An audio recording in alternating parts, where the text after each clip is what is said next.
Halos kalahating bilyong pisong halaga ng shabu ang nasabad sa magkahiwalay na operasyon sa Rizal at Cavite. Ang ilan sa mga kontrabando na bistong ikinubli sa dried durian. Nakatutok si Marisol Abduraman, exclusive. Gold ang packaging at may litrato ng durian, pero nang buksan, shabu pala ang laman. Yun yung ginagamit nilang means eh. So, pwedeng palabasin na pagkain. There are other means kung paano conceal. Nakuha ang mga ito sa buy-bust operation sa Binangonan, Rizal. Arestadong isang suspect na sinusubukan pa namin kunan ng pahayag. Wholesaler po yung taon to. He is distributing in Rizal area as well as in the NCR. Bumili raw ang nagkunuring buyer ng 1 kilo o nasa 6.8 million pesos na halaga ng shabu. Pero abot sa 40 kilo o 272 million pesos na halaga ang nakuha niya.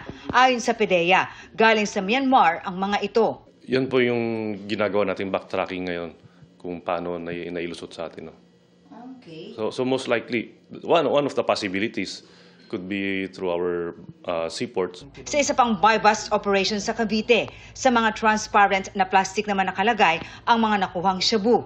Ang bentahan, nangyari raw sa isang pampublikong lugar. Along this fast food chain sa may parking lot, dealers use other means para makapagbenta. So, kaya siguro din nila doon, tingin niya baka safe yung area. 32 kilos ng shabu na nasa halos 218 million pesos ang halaga ang nakuha sa suspect.